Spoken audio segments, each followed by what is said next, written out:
Bom dia, igreja. Paz seja convosco, amém? Nós hoje vamos dar início aí à aula de hoje, né? Para a glória de Deus. Aleluia. Antes da gente começar, irmãos, a entrar aí na nossa lição, vamos orar. Vamos agradecer a Deus pela oportunidade de estarmos na presença dele, né?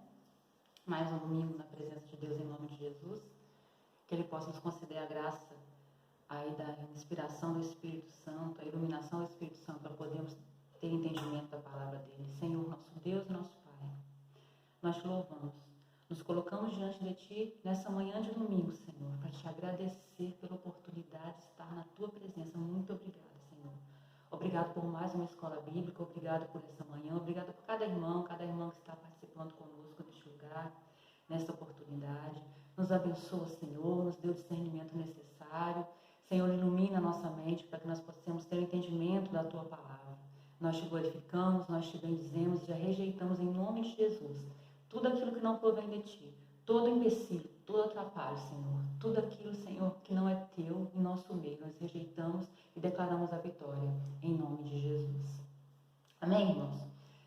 Na última lição, na lição passada, nós paramos aí, nós estávamos na lição de número 4 da nossa revista, né, que é corpo, alma e espírito, para procurar responder através da palavra de Deus aí, e certamente que conseguiremos essas perguntas, né, de onde eu vim, qual o meu propósito e para onde eu irei.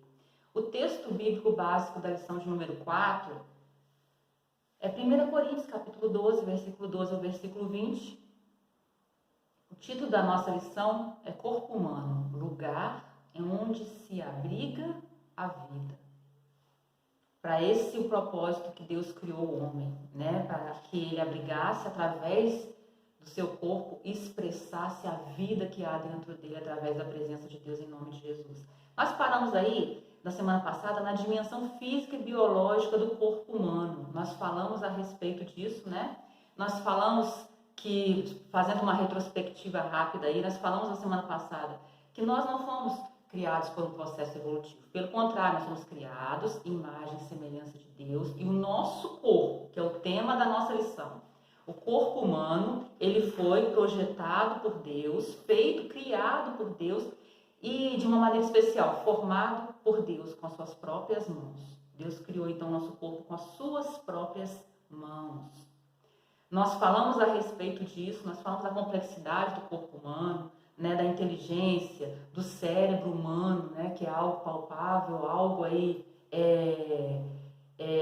material, mas é tão complexo, tão capaz, que a gente usa, na verdade, durante a nossa vida, uma parte tão pequena dele, sendo que ele tem uma capacidade ainda muito maior, né, que é a capacidade que Deus entregou aí através do corpo humano para o ser humano, o intelecto, a capacidade de raciocínio. A composição do corpo humano nós falamos, mas hoje, irmãos, nós vamos falar a respeito do tópico 2 da lição, o corpo físico do Salvador.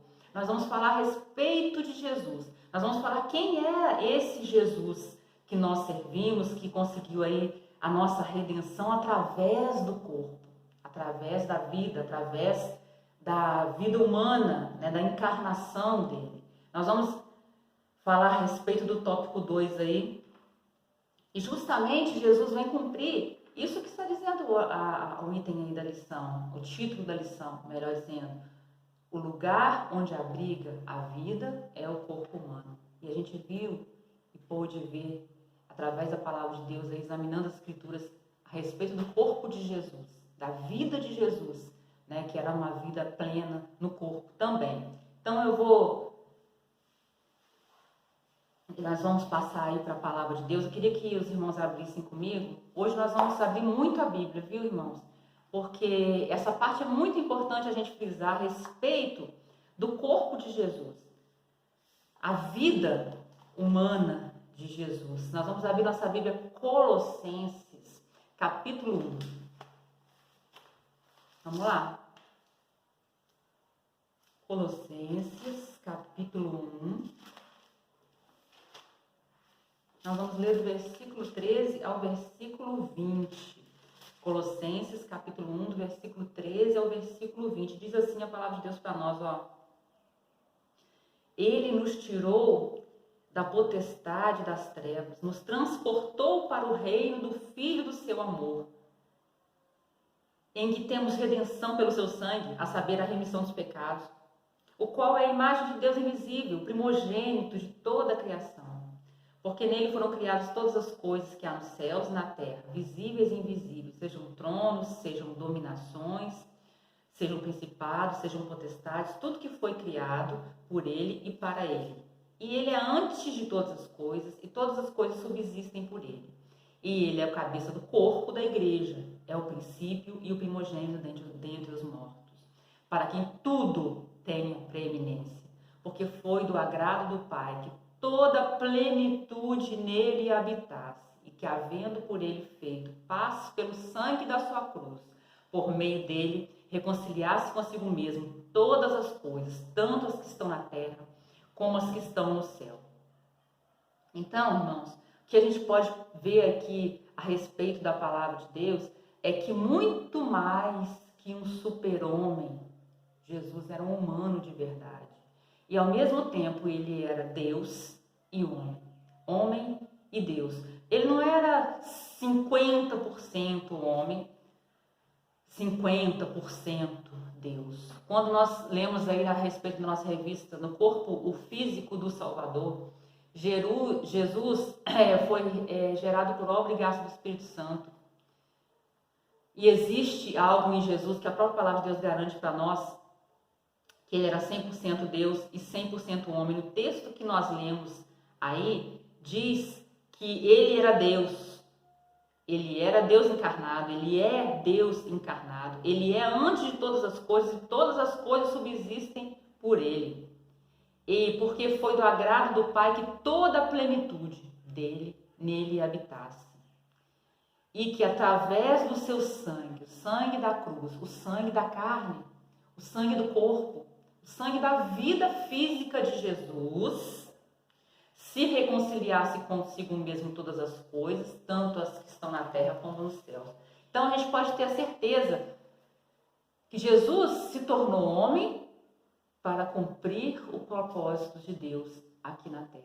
Ele venceu o pecado, a queda do homem lá no Jardim do Éden, para nos resgatar em Deus. Então, uma vez que estávamos perdidos nos nossos pecados, perdidos nas ofensas aí, na herança que recebemos aí de Adão e Eva, agora então nós somos salvos por intermédio de Jesus. E essa salvação, ela só foi eficaz porque foi feita através de uma vida física. Jesus, como homem, 100% homem, ele viveu aqui na terra, mas ao mesmo tempo ele era 100% Deus, 100% humano, 100% Deus. Ele, então, sentiu fome, que a palavra de Deus garante para nós, ele sentiu sede, né? Ele sentiu sono, Jesus tinha que trabalhar, ele teve a sua profissão, ele teve a sua família, ele foi criado por uma família tradicional judaica, ele tinha um endereço, ele tinha uma raiz judaica. Nós vamos ver tudo isso a respeito aí na palavra de Deus. O ser homem, né, o corpo humano de Jesus, a parte humana dessa possibilidade então aí de Jesus, 100% Deus, 100% homem, andando juntos, caminhando juntos numa mesma pessoa, né, como foi aí, disse, garante a palavra de Deus para nós, né, que ele é Deus, que ele criou todas as coisas, que através dele também, pelo sangue dele, ou seja, pela humanidade dele, então, vem a nossa redenção, o nosso resgate em Cristo Jesus, através da carne. Ele precisava ser humano, precisava ter um corpo como o nosso, passar por todas as possibilidades que nós passamos, para quê? Para que ele pudesse vencer a carne, a herança do pecado que é a morte física, ele também venceu. Morreu na cruz do Calvário fisicamente, sangrou, sentiu dor, sentiu todas as dificuldades e as dores humanas possíveis que alguém pode sentir, como homem humano que era, morreu como humano, mas Deus o fez ressuscitar. em corpo glorificado. Como disse aí bem a palavra de Deus. Ele disse que dele nos reconciliou pelo seu sangue. E através dele, então, o primogênito dentre os mortos, ou seja, ele foi o primeiro a ressuscitar em corpo glorificado. O que quer dizer isso? Que ele é o primogênito, segundo o versículo 18 que nós lemos. É que vai ter o segundo, o terceiro, mas nele, o quarto, o quinto, e todos nós, tantos quantos Deus aceitarem, entenderem a palavra de Deus e entenderem que Ele é que nos resgata do pecado. Só através dele nós podemos receber essa verdadeira redenção. Ele é o cabeça da igreja, é o princípio, o primogênito dentre os mortos. A ressurreição real é só através dele. Nós, através de Jesus, podemos também ressuscitar. Por isso a palavra de Deus garante que ele foi o primeiro. E tantos quantos aí obedecerem a sua palavra também receberão essa salvação. Continuando aí no nosso raciocínio. O ser homem, porque Jesus era 100% humano, 100% Deus, diz aqui a palavra de Deus, garante para nós, né? O ser homem não desqualifica, então, essa possibilidade, essa salvação real para a nossa vida. Pelo contrário, qualifica ainda mais. Ou seja, demonstra para nós que a humanidade, a nossa humanidade, ela tem limites, sim. Mas que a redenção, a salvação, ela é possível. Nós abrimos mão do pecado, nós abrimos mão das coisas que não agradam a Deus, ela é totalmente possível. Jesus conquistou isso. Jesus viveu isso como homem. E nós, através dele, podemos receber a cura, a libertação, a paz, a tranquilidade. É o livramento na nossa vida, o livramento na nossa alma, de tudo aquilo que desagrada a Deus. Através de Jesus é possível, do sacrifício dele da cruz. Como homem, que padeceu também das mesmas necessidades nossas, e por isso, então, ele conquistou essa salvação. Então, ser homem, ele não desqualifica a obra da salvação. Pelo contrário, Jesus como homem, então, ele qualificou ainda mais. Por quê? Porque ele venceu a mesma morte que nós passamos. Ele venceu as mesmas dores que nós sentimos. Tudo isso, através dele, então, nós recebemos a salvação. Então, não é aquela ideia grega. Jesus, homem, meio Deus.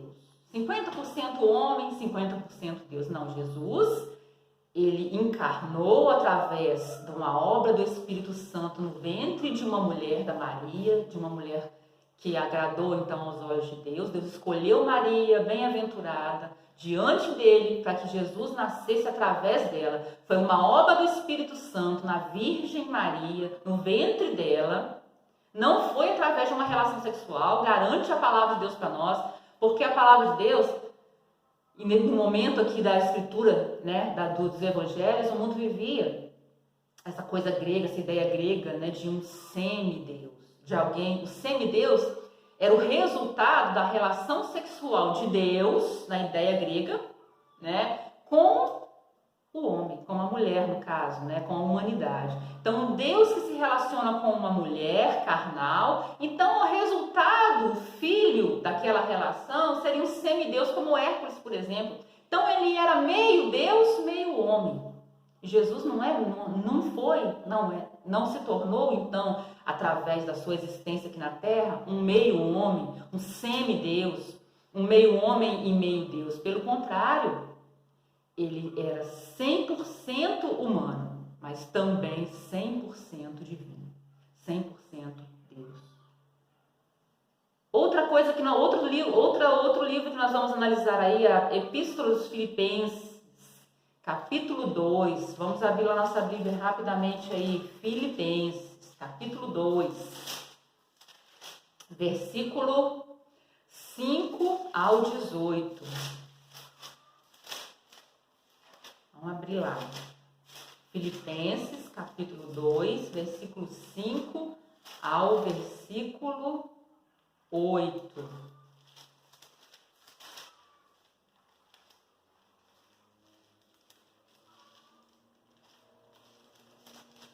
Diz para nós a palavra de Deus, então, Filipenses, capítulo 2, versículo 5. De sorte que haja em vós o mesmo sentimento que houve também em Cristo Jesus, em que, sendo em forma de Deus, não teve por usurpação ser igual a Deus, mas aniquilou-se a si mesmo, tomando a forma de servo, fazendo-se semelhante aos homens. O que então está dizendo a palavra de Deus para nós aqui? Que Jesus era ao mesmo tempo 100% Deus, 100% homem. Ele disse aqui que ele não usurpou ser igual a Deus, mas ele aniquilou-se a si mesmo, ou seja, ele deixou a sua glória no céu, tomou então a forma de servo como nós, sendo semelhante, fazendo-se semelhante aos homens, ou seja, 100% Deus, 100% homem. Nós vamos abrir outro livro aí, epístola, né, para ser mais exato, Hebreus, capítulo 2, versículo 14 ao versículo 18. Hebreus, capítulo 2, versículo 14 ao versículo 18. Versículo 14 de Hebreus 2. E visto como os filhos... Olha, irmãos, isso é importante a gente frisar esse versículo. Esse versículo é importantíssimo para falar ali a respeito da humanidade. 100% homem que é o nosso Jesus. Hebreus capítulo 2, versículo 14. Visto como os filhos participam da carne e do sangue, também ele participou das mesmas coisas, para que pela morte aniquilasse o que tinha o império da morte, isto é, o diabo. O que está dizendo aí, irmãos, é que Jesus, ele havia um plano de Deus, para que Jesus fosse então, viesse como homem, fosse gerado como homem, nascesse como uma humanidade que era necessária participar das mesmas coisas para morrer como homem e para vencer o império dessa mesma morte, que é o diabo. Aí continua no versículo 15, aí a palavra de Deus, livrar-se através da sua vitória todos os que com medo da morte estavam por toda a vida sujeitos à servidão. Porque, na verdade, ele não tomou os anjos, mas tomou a descendência de Abraão. Irmãos, sabe o que está falando aqui? Que Jesus tinha uma identidade. Jesus, ele era alguém 100% humano, ele tinha uma identidade. Ele disse que a morte ia ser aniquilada através da humanidade de Jesus, disse o autor aqui da Epístola aos Hebreus, e diz no versículo 16, ele não se tornou um anjo. Ele não tomou um corpo de anjo aqui na terra para habitar no meio de nós. Não, pelo contrário. Ele, no versículo 16, ele disse assim, olha, mas tomou a descendência de Abraão. O que quer dizer isso para nós? Que Jesus tinha uma identidade, ele tinha uma raiz humana. Uma raiz judaica. Ele tinha uma identidade humana. Ele é descendente de Abraão. Ele era homem, 100% homem, garante a palavra de Deus para nós, para vencer a morte como homem. No versículo 17 até o 18, pelo que convinha que em tudo fosse semelhante aos irmãos. Olha, irmãos, ele necessitava. Isso fazia parte do plano de Deus. Essa necessidade convinha que em tudo fosse semelhante aos irmãos, a nós, a todos nós, para ser misericordioso e fiel, sumo sacerdote naquilo que é de Deus, para expiar os pecados do povo. Ou seja, Jesus, como homem, ele foi um perfeito sumo sacerdote. O que o sumo sacerdote fazia, então, na época do judaísmo, lá dentro do templo? Ele era diante de Deus, o representante de todo aquele povo de Israel. Jesus, ele é diante de Deus, o homem que viveu uma vida encarnada perfeitamente, vencendo então todo o pecado na sua carne, e através da sua morte a redenção e a salvação é certa para a nossa vida, para a glória dele, em nome de Jesus. Amém? Essa vitória que nós podemos confiar e ter a certeza e a convicção. Ele é o nosso sumo sacerdote naquilo que é de Deus para expiar os pecados do povo. E o último versículo 18 de Hebreus 2, a partir do versículo 14, porque naquilo que ele mesmo, sendo tentado, padeceu, pôde socorrer aos que são tentados. O que quer dizer isso, irmãos? Que em Jesus nós podemos vencer todas as tentações.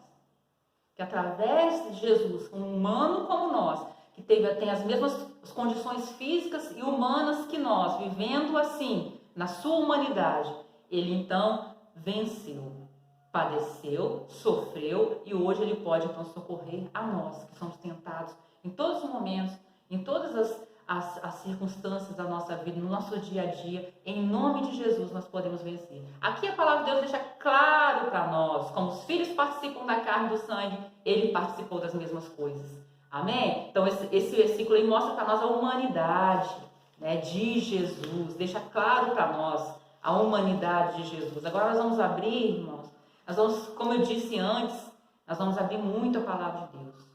1 João, capítulo 1, versículo 2. Vamos abrir lá. 1 João, epístola, né? De 1 João, no capítulo 1. Vamos ler o versículo 1 e o versículo 2 também, que é importante. Olha o que o evangelista e o apóstolo disse a respeito de Jesus. O que era desde o princípio. Olha, irmãos. Ele está dizendo que Jesus era desde o princípio, ou seja, estava lá na onde? Na criação. Jesus estava na criação, o que era desde o princípio. Aí ele fala assim, portanto, participou da Trindade, Pai, Filho, Espírito Santo. Jesus ali na Trindade, o que era desde o princípio, na criação, quando Deus falava, olha, façamos nós o homem, façamos nós os animais segundo a sua espécie, façamos nós o homem a nossa imagem, a nossa semelhança. O Criador está dizendo ali, incluindo ele como Criador, o Filho, Jesus como o Redentor e o Espírito Santo como Consolador. As três personalidades de Deus, né, de um mesmo Deus, um Deus único, revelando ali que Jesus como Deus. O evangelista e João dizendo, ele era desde o princípio, ou seja, Deus. Aí diz aí a palavra de Deus, o que vimos com os nossos olhos. O que João está dizendo? Olha, eu pude ver o Deus encarnado. Aquele que Moisés queria tanto ver a face, né?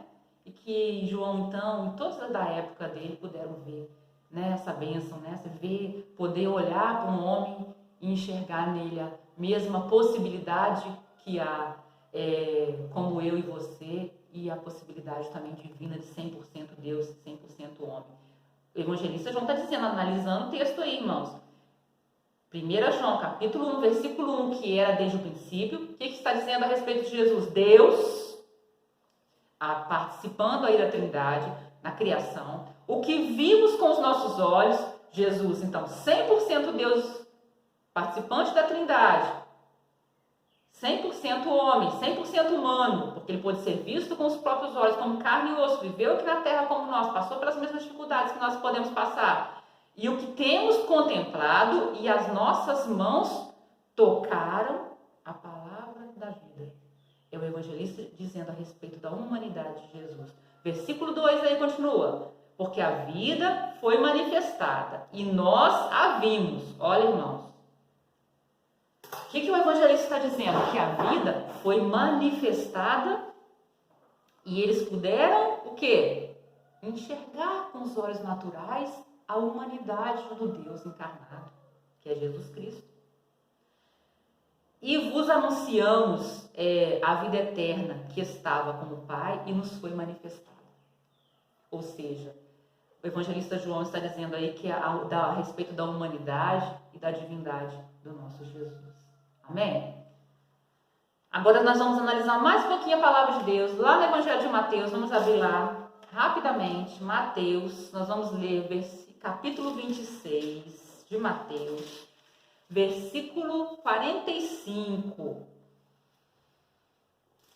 Então, irmãos, não dá para a gente estar aí, né, vendo aí as possibilidades, mas os irmãos, eu tenho certeza, né, são já craques na palavra de Deus, pode achar rapidamente aí conosco, Mateus. É só ficar atento ao que nós falamos, que você consegue aí achar em nome de Jesus. Mateus capítulo 26, versículo 45. Diz aí: Então chegou junto dos seus discípulos e disse-lhes: Dormi agora e repousai. Eis que é chegada a hora do Filho do Homem. Então Mateus se refere a Jesus como homem. Será entregue nas mãos dos pecadores. Amém? E em Jesus Cristo Deus se revelou, Deus se mostrou, como disse aí o evangelista João, né? Podemos ver a vida, então, em carne e osso. Jesus Cristo foi a revelação de Deus para nós. Nós vamos ler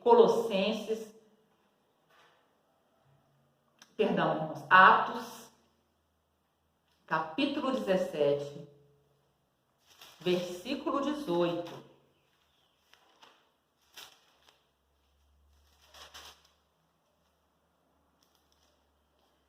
Atos, capítulo 17, versículo 18. Você vai ver,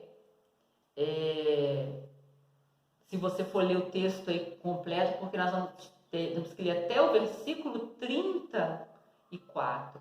Atos, capítulo 17, do versículo 18. Você vai ver até o versículo 34, você vai ver a palavra de Deus falando a respeito da salvação. E o evangelista mostrando para aquele povo, na pregação dele, né, a respeito da palavra de Deus, diz, eu queria ler com você o versículo, a partir do versículo 18, pelo menos até o versículo 25, aí, né, e alguns dos filósofos epicureus e estoicos contendiam com ele, uns diziam: o que quer dizer este paroleiro? E outros: parece que é pregador de deuses estranhos, porque eles anunciavam Jesus e a ressurreição. E tomando-o, levaram ao Areópago, dizendo: poderemos nós saber que nova doutrina é essa que você falas, né? E tomando-o, levaram. Nós queremos saber dessa doutrina, no versículo 20, pois coisas estranhas nos trazes aos ouvidos. Queremos, pois, saber o que vem a ser isso. E aí ele disse: todos os atenienses, os estrangeiros residentes, de nenhuma outra coisa se ocupavam, senão de dizer e ouvir alguma novidade. E estando Paulo no meio do Areópago, disse: varões atenienses, em tudo vos vejo tanto supersticiosos, porquanto passando eu e vendo os vossos santuários, achei também um altar que estava escrito ao Deus desconhecido. Esse, pois, que vós honrais, não o conhecendo, é o que vos anuncio. O Deus que fez o mundo e tudo que nele há, sendo Senhor do céu e da terra, não habita em templos feitos por mãos de homens. Paulo estava pregando para aquelas pessoas ali supersticiosas, idólatras, a respeito do Deus que eles então colocaram um altar diante daquele lugar e dizendo que aquele Deus era desconhecido deles.